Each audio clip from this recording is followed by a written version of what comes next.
Alors, l'histoire d'Haïti est une histoire épique. C'est une histoire que tout homme noir devrait connaître pour la bonne et simple raison. Pour la première fois, des Africains déportés dans le nouveau monde réduit en esclavage ont réussi à vaincre l'arrogance avec un seul slogan. Couper tête, bouler caille, qui signifie couper les têtes, brûler les maisons. Et ce slogan va se concrétiser le 18 novembre 1803 à Vertières, où l'armée africaine de déportation va vaincre l'armée la plus grande du monde, celle de Napoléon Bonaparte, conduite par le général Donatien Vicomte de Rochambeau, qu'on appelle vulgairement Rochambeau, mais en fait c'était Donatien de Vimeur. Et cet homme qui avait eu la prétention d'écraser la mouche se fera expulser manu militari d'Haïti. Donc c'est une histoire qui est belle, c'est une histoire épique que nous devons étudier. Et il est nécessaire de faire des exposés sur Haïti, parce que si les gens étudiaient cette histoire, je pense que les Haïtiens gagneraient en respectabilité. Mais justement, pourquoi nous, Caribéens, nous avons une méconnaissance de l'histoire d'Haïti? C'est tout simplement parce que Haïti a montré le chemin de la dignité et de la liberté. Et donc, on a voulu faire d'Haïti une vitrine de pauvreté effrayante.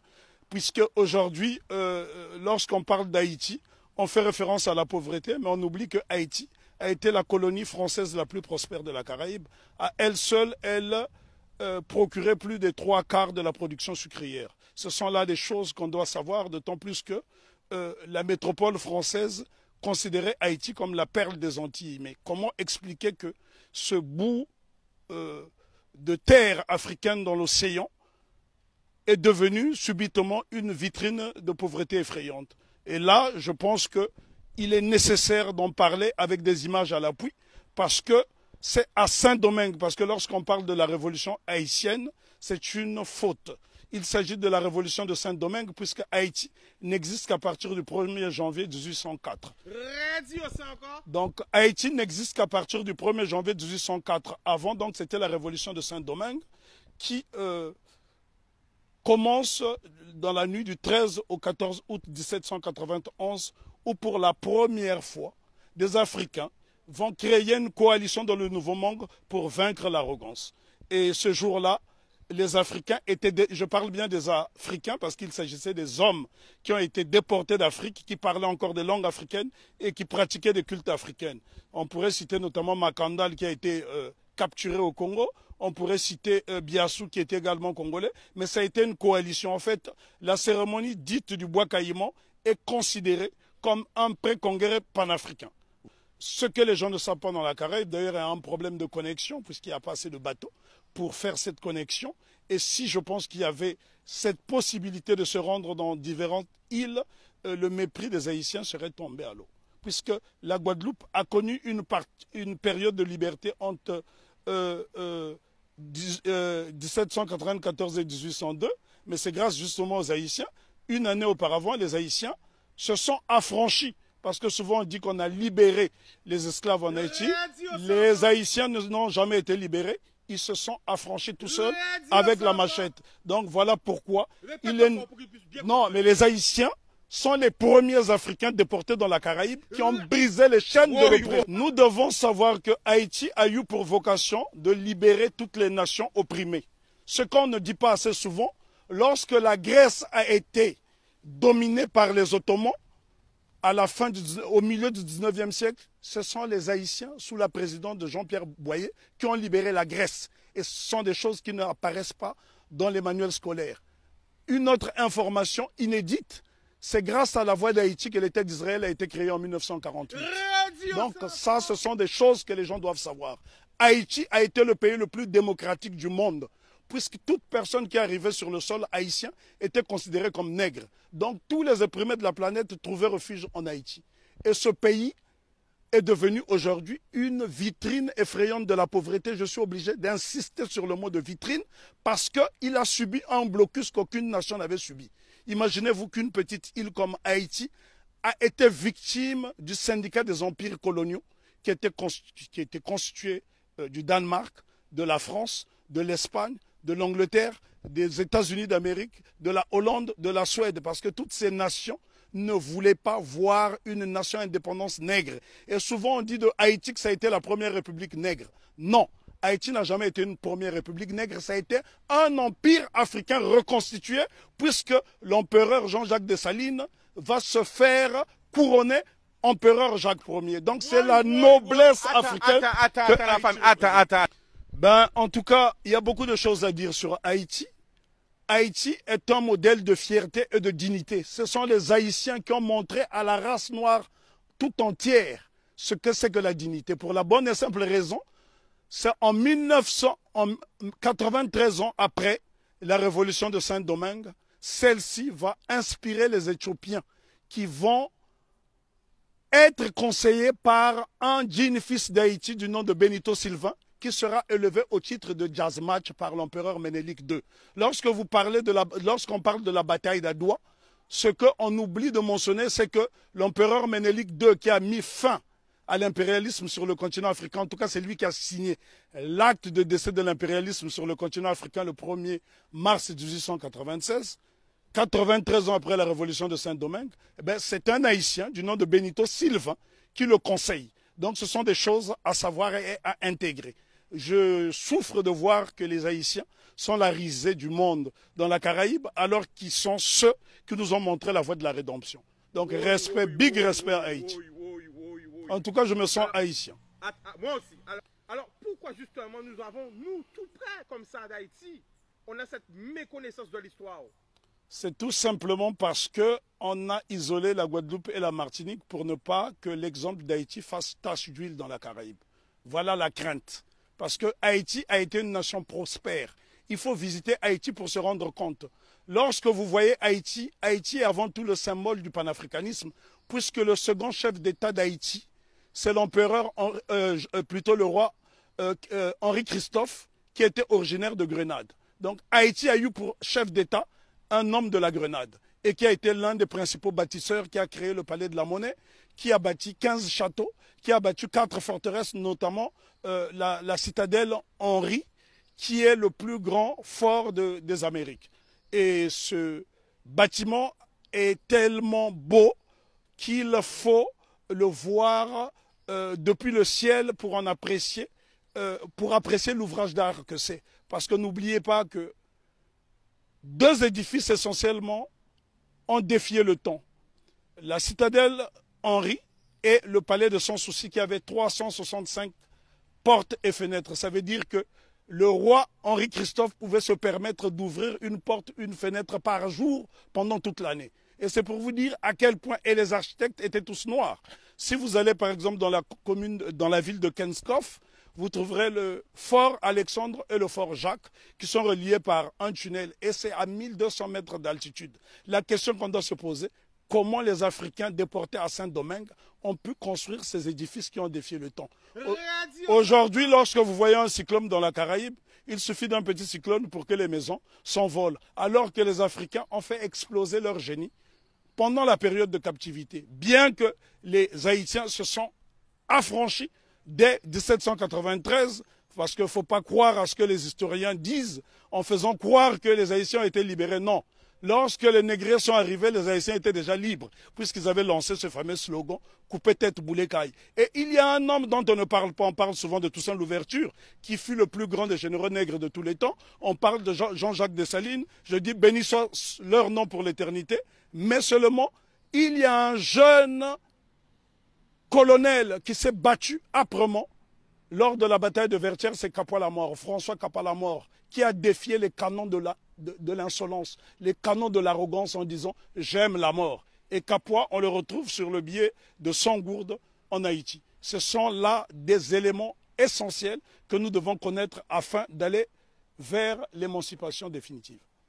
Alors, en résumé, pour parler d'Haïti. On ne peut pas résumer l'histoire d'Haïti, elle est trop belle, elle est trop grande, elle est trop belle. L'histoire d'Haïti, oui, on ne peut pas résumer l'histoire d'Haïti. Haïti, on doit en parler avec passion. Moi, je suis né sur le continent africain, mais je suis né au Congo, mais ce sont les Haïtiens qui m'ont montré le chemin de la liberté, parce que lorsque le Congo, aujourd'hui dit démocratique, accède à l'indépendance le 30 juin 1960, la Belgique tente de saboter l'indépendance de cette jeune nation. Et ce sont les Haïtiens qui vont venir par souci de panafricanisme aider le Premier ministre Patrice Lumumba qui malheureusement sera assassiné 6 mois plus tard. Ce sont les Haïtiens qui ont brisé le blocus de la France en Guinée. Ce sont les Haïtiens qui ont bloqué le blocus de la Belgique en République démocratique du Congo. Donc nous sommes redevables tous en Haïti. Parce que lorsque je parle d'Haïti, je suis dans un temps second. Je suis en transe. On ne peut pas parler d'Haïti de façon légère parce que cette révolution est la première depuis que nous avons perdu l'initiative historique. C'est la première qui est victorieuse parce qu'il y a eu des révolutions aux États-Unis. Il y en a eu au Brésil, notamment avec la création du Quilombo de Palmarès au Brésil avec Zumbi. Mais sauf que toutes ces révolutions dans la Caraïbe ont été étouffées. Si vous allez par exemple en Antigua, vous avez un village qui s'appelle Liberté où les Africains se sont affranchis très tôt. Mais toutes ces tentatives de souveraineté n'ont pas été concrétisées. Donc ce sont les Haïtiens qui vont pérenniser. N'oublions pas que Haïti sera envahi pendant 29 ans par les États-Unis d'Amérique pour punir cette nation d'avoir vaincu les Blancs. C'est Haïti qui a libéré l'Amérique latine avec Simon Bolivar. Et encore lorsqu'on dit que c'est Haïti qui a libéré, ce n'est qu'une partie d'Haïti puisqu'à cette époque, Haïti était divisé en deux. Il y avait Haïti du Nord qui était un royaume dirigé par le roi Henri Christophe et il y avait le Sud, la République du Sud d'Haïti qui était dirigée par Alexandre Pétion. Et ce bout de terre d'Haïti du Sud va donc donner des soldats de l'argent à Simon Bolivar pour aller libérer une bonne partie de l'Amérique latine. Si vous observez les drapeaux de l'Équateur, du Venezuela, de la Colombie, vous trouverez des armoiries similaires, même les couleurs, à celles du drapeau d'Haïti. Donc c'est très important pour nous d'étudier Haïti parce que Haïti, c'est le symbole de notre fierté. Et les gens dans la Caraïbe doivent intégrer cette notion. Si les Haïtiens n'avaient pas lancé ce slogan « Coupé tête boulet caille » qui a fait trembler le monde entier, ben, probablement que l'abolition de l'esclavage aurait eu lieu peut-être plus tardivement. Est-ce que tu peux nous donner des exemples de pays? Parce que là, on est en direct. L'exemple que je peux vous donner. Quel pays a été aidé par Haïti? Ben, le Congo, pays dont je suis originaire, la République démocratique du Congo a été aidée par Haïti parce qu'en 80 ans de colonisation belge, les Belges n'ont même pas été fichus de former une dactylographe. Et la première dactylographe qui va dactylographier le discours de Lumumba, c'est Suzanne Peck, qui est la mère de Raoul Peck. Donc Haïti est au cœur de notre émancipation. Haïti a aidé l'Éthiopie, Haïti a aidé la Grèce de se libérer. Là, je vous parle de l'Europe. Haïti a aidé la Guinée. Haïti a toujours été au cœur de notre lutte. L'exemple le plus simple, lorsque vous arrivez à Cuba, sur les bords du Malecón, vous trouverez un grand monument qui est dédié à Antonio Maceo. Très peu de gens connaissent ce héros qu'on appelait à l'époque le Tito de bronze. Lui-même qui est le véritable père de l'indépendance de Cuba. On vous parle souvent de José Marti, mais en vérité le père de l'indépendance de Cuba, celui qui a lancé les hostilités contre les Espagnols, c'est Antonio Maceo. Lui-même a été formé en Haïti. Donc Haïti, si vous allez à Cuba, les Haïtiens sont très respectés. Il y a des localités entières où on trouve des Haïtiens. Il n'y a que dans la Caraïbe francophone où on voit ce mépris. La raison est que Haïti a vaincu le maître. Et quand on a vaincu le maître, les serviteurs finissent par avoir la haine de celui qui a vaincu le maître. Parce qu'on ne peut pas comprendre que les Haïtiens et les Guadeloupéens ont le même patrimoine génétique et que ces mêmes frères et sœurs de cette partie de la Caraïbe puissent avoir du mépris pour les Haïtiens. Les Haïtiens sont ceux-là qui incarnent la noblesse. Lorsqu'on parle de la pyramide, ceux qui sont au sommet de la pyramide, ce sont les Haïtiens et puis les Éthiopiens parce qu'ils ont été des nations invincibles. Imaginez-vous que les Haïtiens ont combattu une armée motorisée rien qu'avec des armes rudimentaires. Au point où Maitland, gouverneur britannique de la Jamaïque, viendra supplier Toussaint Louverture de lui remettre un bateau. Haïti avait l'une des armées les plus puissantes d'Amérique. Et c'est un Haïtien du nom de Jean-Baptiste Pointe du Sable qui crée la ville de Chicago, qui est l'une des plus grandes villes des États-Unis d'Amérique. Donc Jean-Baptiste Pointe du Sable, un nègre d'Haïti. Et lorsque vous arrivez dans la ville de Chicago, vous trouverez son buste à l'entrée de la ville. Si les Américains reconnaissent les Haïtiens comme étant des précurseurs, et d'ailleurs, je voudrais ici ajouter une information que la plupart des gens ignorent. Si la Louisiane a été vendue aux États-Unis d'Amérique, ce n'est que la conséquence de la bataille de Vertières. Parce que Napoléon Bonaparte avait peur qu'il y ait une contagion en Louisiane. Voilà pourquoi la Louisiane sera vendue aux États-Unis d'Amérique, ce qui lui permettra de doubler sa superficie. Donc ce sont les Haïtiens qui ont permis aux États-Unis d'Amérique d'avoir une grande superficie. Et on ne remerciera jamais assez Haïti d'incarner cette résistance. Pourquoi Haïti étant détesté? Pourquoi les Haïtiens sont haïs par les siens? Pour la bonne et simple raison que cette nation incarne l'Afrique dans la Caraïbe. Or, que lorsque les négriers déportent les Africains ici dans le Nouveau Monde, le but c'est de les désafricaniser. Et Haïti s'affirme et affirme son africanité à travers le vaudou, qui est un culte africain. Ils ont dit bye bye à la Vierge Marie et ils ont célébré les orishas, ils ont célébré toutes sortes de divinités africaines parce que dans le vaudou haïtien, vous trouverez des dignités Congo qui proviennent du Kingunza et bien d'autres cultes. Donc Haïti, c'est l'incarnation de l'Afrique dans la Caraïbe. Et l'Afrique a été tellement diabolisée qu'en tant que fils d'Afrique, je suis obligé de venir dans la Caraïbe justement pour lui faire la toilette. Le 1er janvier 1804, date de la célébration de l'indépendance de Haïti, il y a un événement qu'on devrait associer à cette date. C'est la fête de la soupe. La soupe de l'indépendance. Qu'est-ce que la soupe de l'indépendance? Haïti fait face à un blocus décidé par le syndicat des empires coloniaux. L'impératrice Marie-Claire Bonheur Félicité, femme de Jean-Jacques Dessalines, décide de créer la soupe de l'indépendance avec des ingrédients dont elle détenait seul le secret. Ces ingrédients permettaient aux Haïtiens qui, pendant la période de famine, de résister et de ne pas perdre des calories. Donc ça, ce sont des choses à savoir. Il y a un savoir scientifique en Haïti qui étonne encore le monde. C'est en Haïti que les Africains ont produit les plus beaux édifices depuis la chute de l'Égypte. Je répète, c'est sur la terre sacrée d'Haïti que les Africains ont réalisé les plus beaux édifices depuis la chute de l'Égypte. Pourquoi nous a formaté, je dirais plutôt, à avoir peur du vaudou? Pour la bonne et simple raison, parce que les cultes africains ne sont pas prosélytes. Et ces cultes ont permis justement aux marrons de résister et les cultes africains ont survécu dans toute la Caraïbe, pas seulement en Haïti. Si vous allez par exemple en Jamaïque, il y a le Pacomania, c'est un culte typiquement africain. Allez en Dominique, vous trouverez ces cultes africains. Le problème est que les gens ne s'intéressent pas à ces cultes. Lorsque vous voyez par exemple le Grappa à Congo qui sera célébré après-demain à Cap-Esther par la famille Massembo, ce sont des postes de résistance africaine dans la Caraïbe.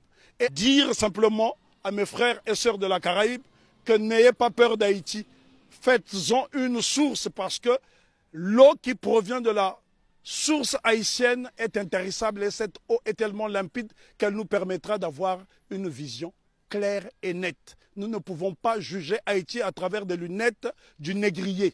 Sinon, on finira par avoir un regard étriqué. Jugeons Haïti à travers nos propres lunettes. Voilà pourquoi Marcus Garvey disait « Si le nègre ne prend pas garde à lui, il boira tous les poisons de la civilisation moderne et il en mourra. Vive Haïti !» Je tiens à signaler que j'ai la particularité de faire des conférences sur l'Afrique gratuitement dans la Caraïbe parce que mon but justement, c'est de raconter la version du gibier qui n'a jamais été racontée. Parce que pendant 400 ans, vous avez eu droit à la version du chasseur. Et les Africains disent dans un proverbe très éloquent, tant que les lions n'auront pas leurs propres historiens, les histoires de chasse seront toujours à la gloire du chasseur. Donc je suis là en tant que gibier pour vous apporter la version solide de l'Afrique.